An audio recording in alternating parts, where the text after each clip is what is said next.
मैं अरुण पांडे आप सबका आज के इस व्याख्यान में हार्दिक स्वागत करता हूं।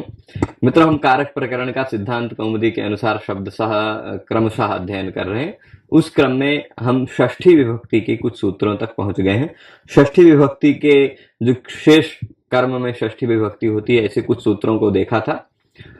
आज इस पाठ में हम दो और सूत्रों को देखेंगे। एक है प्रेष्य ब्रूर हविषो देवता संप्रदाने, षष्ठी विभक्ति का ही, और इसके बाद का सूत्र है कृत्वोर्थ प्रयोगे कालेधिकरणे। ये दोनों सूत्रों को देखेंगे। समझने में हो सकता है समय लग जाए, पर ये सूत्र बहुत आसान है। इसके बाद वाला कृत्वोर्थ प्रयोगे वाला समझाने में आप सबको समय लग सकता है। प्रेष्य ब्रूर हविषो देवता संप्रदाने, कोई भी सूत्र यदि आपको समझना होता तो सबसे पहले उस सूत्र में कितने शब्द हैं उसको समझना होता है। उस सूत्र के शब्दों को तोड़ तोड़ करके अलग करना होता है। तो इस सूत्र के हम शब्दों को यदि तोड़ करके अलग करते हैं तो यहाँ प्रेष्य ब्रुवोह, ये द्विवचन है, प्रेष्य ब्रुवोह। इसके बाद क्या है? हविषो देवता संप्रदाने। हविषो यहाँ एक वचन है, हविषः है मूलतः। प्रेष्य ब्रुवोह हविषः देवता संप्रदाने। देवता संप्रदाने का तात्पर्य समझ रहे हैं? देवताओं को यदि हम संप्रदान कर रहे हैं, देवताओं को दान कर रहे हैं, क्या दे रहे हैं? देवता को क्या देते हैं? आप अपने हाथ से देवताओं को कुछ दे नहीं पाते हैं, हवि दे सकते हैं। हवि क्या है? हवन सामग्री, जो हम हवन करते समय जो यज्ञ कुंड में डालते हैं वह है हवि। तो ऐसे हवि को यदि हम देवता को संप्रदान कर रहे हैं, देवता को दे रहे हैं, देवता संप्रदान कर रहे हैं, क्या? हवि का। और उसके साथ साथ प्रेष्य धातु का अथवा ब्रू धातु का प्रयोग हुआ। दो शर्त कह रहे हैं। एक शर्त क्या है? हवि का हम देवता को संप्रदान कर रहे हैं, यह शर्त है सूत्र का। दूसरा शर्त है इस सूत्र का कि प्रेष्य धातु अथवा ब्रू धातु का प्रयोग हुआ हो। ठीक है।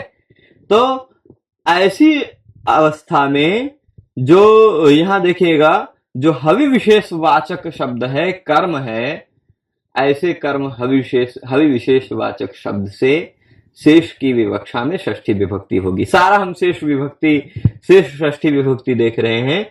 नियम क्या है? प्रतिपद विधाना षष्ठी न समस्यते। जब षष्ठी शेषे, एक फॉर्मूला हमने देखा था, एक सूत्र षष्ठी शेषे, शेष में षष्ठी होती है। पर अभी हम नियम क्या देख रहे हैं? ये प्रेष्य ब्रूर हविषो देवता संप्रदाने, जहां षष्ठी शेषे के सिवाय और कहीं शेष में षष्ठी का विधान किया जा रहा है किसी दूसरे नियम से, तो उस षष्ठी का समास नहीं हो पाता। ये बात है। तो देवता संप्रदाने अर्थे वर्तमानयोः। देखिए, देवता संप्रदान अर्थ में जो वर्तमान है, ऐसे प्रेष्य धातु और ब्रू धातु के कर्म, इन दोनों धातुओं का जो कर्म है, वह कर्म यदि हवि विशेष का वाचक हो, यानी हवन सामग्री का सूचक हो, वह कर्म क्या हो? हवन सामग्री का वाचक हो, तो ऐसे शब्द से षष्ठी विभक्ति होती है। अब यहां जो उदाहरण दिए हैं, एक ही उदाहरण, अग्नये छागस्य हविषो वपायामे दशो प्रेष्य अनुब्रूहिवा। एक ही वाक्य, ये इतना दिखाई पड़ रहा, पर एक ही वाक्य में 1 2 3 4 दोनों 8 एग्जाम्पल हैं इसमें। एक ही वाक्य में आपको 8 एग्जाम्पल दिया है। अग्नये छागस्य प्रेष, अग्नये छागस्य अनुब्रूहि, ये दो उदाहरण हो गया छागस्य का। उसी तरह अग्नये हविषः प्रेष्य, अग्नये हविषः अनुब्रूहि, ये दो उदाहरण हो गया हविषः का। उसी तरह अग्नये वपायाः प्रेष्य, अग्नये वपायाः अनुब्रूहि, ये दो उदाहरण वपायाः का हो गया। और अग्नये मेधसः प्रेष्य, अग्नये मेधसः अनुब्रूहि। ये यहां जो 4 शब्द दिए गए हैं, ये चारों शब्द जिनको 2-2 करके हमने 8 उदाहरण बना दिए, एक छाग, हवि, वपा और मेद, ये 4 विशेष प्रकार की हवन सामग्रियों के नाम हैं। वैदिक यज्ञों को करते समय इन हवन सामग्रियों का प्रयोग किया जाता है। छाग का अर्थ छगड़ी मत लीजिएगा, बकरी मत लीजिएगा। छाग एक प्रकार का विशेष प्रकार की हवन सामग्री है। तो छाग हो गया, हवि हो गई, वपा हो गई और मेद हो गया, मेदस। ये चार क्या है? चारों हवन सामग्री के नाम है। सूत्र क्या कहता है? सूत्र कहता है प्रेष्य धातु अथवा प्रेष्य शब्द का अथवा अनुब्रूही ब्रूही ब्रू धातु का प्रयोग हुआ। ठीक, प्रेष्य ब्रुओ, प्रेष्य का प्रयोग हुआ हो अथवा ब्रू का प्रयोग हुआ, यहां ब्रू धातु है अनुब्रूही में। और उस प्रेष्य धातु अथवा ब्रू धातु का जो कर्म है वह कर्म क्या होना चाहिए? कोई हवि होना चाहिए। अब मान लीजिए कोई किसी देवता को हवि दे रहा है, तो यहां प्रेष्य के द्वारा या अनुब्रूही के द्वारा देना या उनको देने का के लिए मंत्र पाठ करना या कथन करना यह अर्थ है, तो प्रतिज्ञा करना यह अर्थ है। तो अब जब देंगे देवताओं को तो जो वस्तु दिया जाएगा वह कर्म होगा। दान है क्या होगा? आप जानते हैं कर्तुर ईप्सिततमम कर्म, आपने नियम पढ़ा ही है। तो कर्ता का जो ईप्सिततम है वह कर्म है, कर्ता का ईप्सिततम जो है वह कर्म है, ये बात जानते हैं ना। तो अब कर्ता जो हवन कर रहा है या जो यज्ञ कर रहा है वह कर्ता है, वह देवताओं को देगा, क्या देगा? हवि देगा। तो हवि हो गया कर्म। यानी हविवाचक जितने शब्द हैं, छाग, हवि, वपा, मेद, ये सारे हैं कर्म। सूत्र क्या कहता है कि प्रेष्य और अनुब्रूही का प्रयोग हुआ हो तो उसका जो कर्म है, यहां कर्म चारों को सीरियल वाइज एक एक करके ले सकते हैं आप। छाग ले लीजिए, हवि ले लीजिए, वपा ले लीजिए, मेद ले लीजिए, इन चारों को कर्म बना लीजिएगा।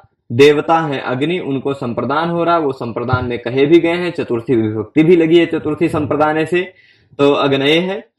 तो यहां पर क्या हुआ? जो कर्म था उस कर्म में शेष की विवक्षा में षष्ठी हो गई, छागस्य। हवि है, उसमें भी कर्म में शेष की विवक्षा में षष्ठी हो गई, हविषाः। उसी तरह वपायाः, वपायाः ये पंचमी षष्ठी में बनता है। यहाँ वपायाः क्या है? षष्ठी विभक्ति लग गई। और मेदसः, मेदस शब्द है उसका षष्ठी में मेदसा। चारों जगहों पर हवि व शेषवाचक शब्द जो है उससे कर्म की विवक्षा में षष्ठी विभक्ति हुई शेष कर्म में।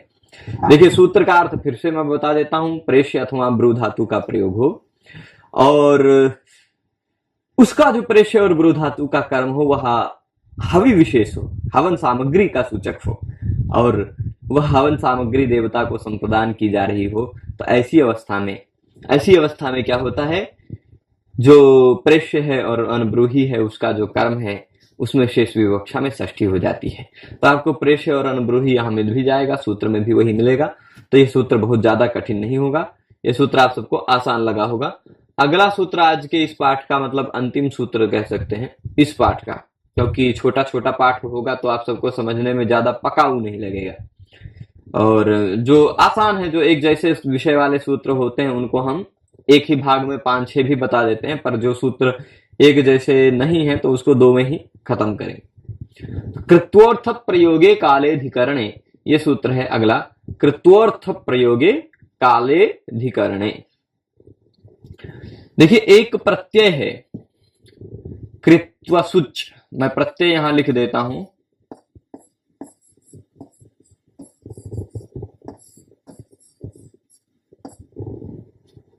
ठीक, संख्याया क्रियाभ्यावृत्ति गणने कृत्वसुच, ऐसा करके सूत्र है।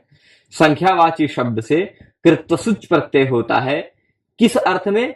क्रिया की आवृत्ति कितनी बार हुई, क्रिया की अभ्यावृत्ति कितनी बार हुई, ऐसा बताने के लिए। जैसे द्वि शब्द है, द्वि शब्द से कृत्वसुच प्रत्यय लग जाएगा तो द्वि शब्द से तो नहीं लगेगा, द्वित्रि चतुर्भ्या सुच लगता है, द्वित्रि चतुर शब्द से सुच प्रत्यय लगता है, कृत्वसुच नहीं लगता।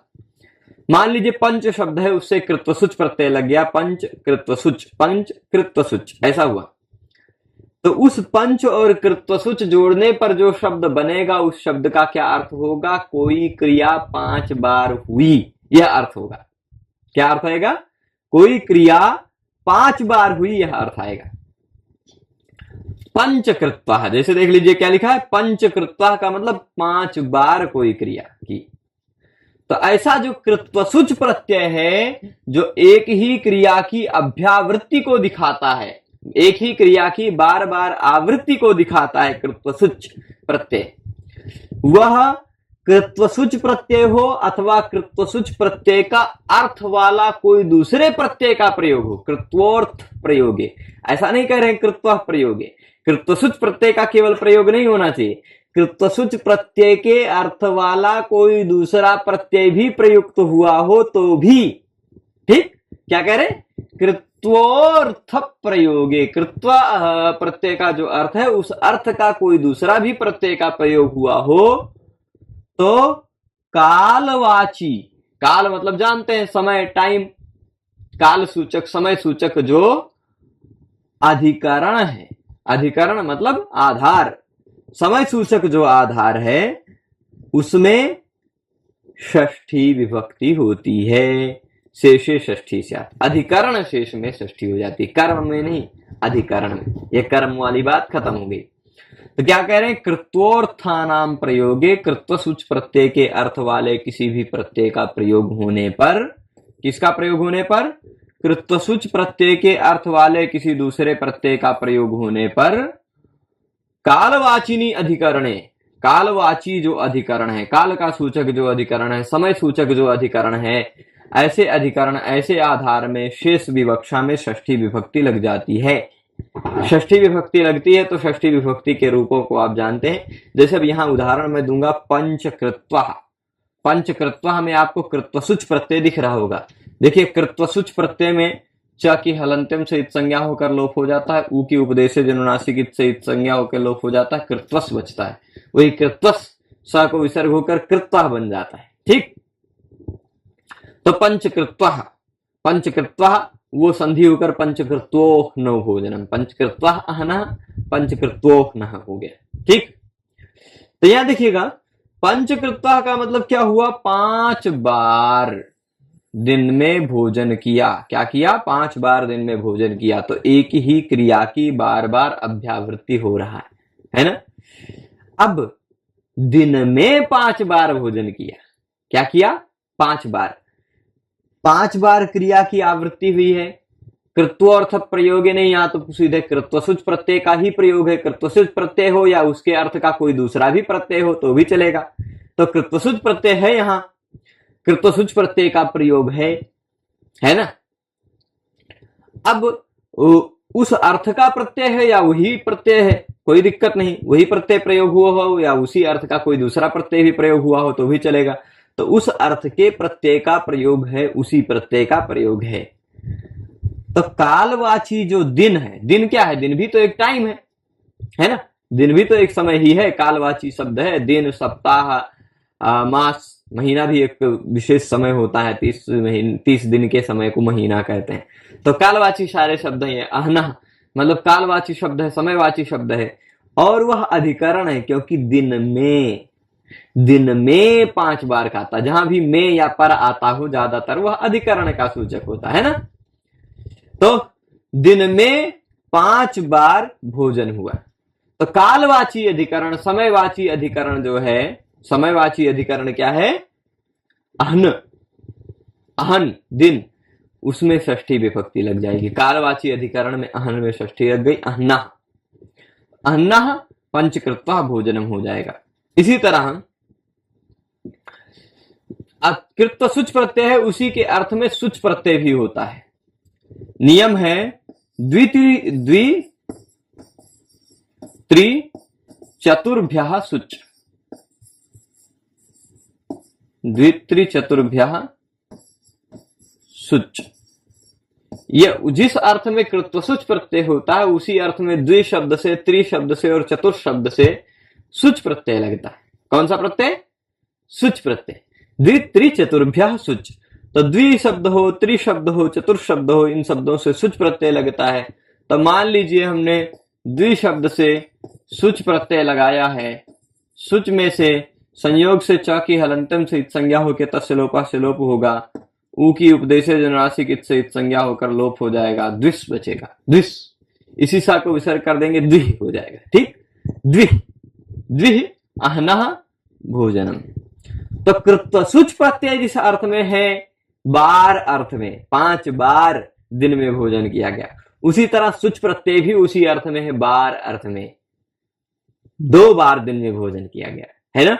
5 बार भोजन किया गया या 2 बार भोजन किया गया, यहाँ क्या है, क्रिया की अभ्यावृत्ति है।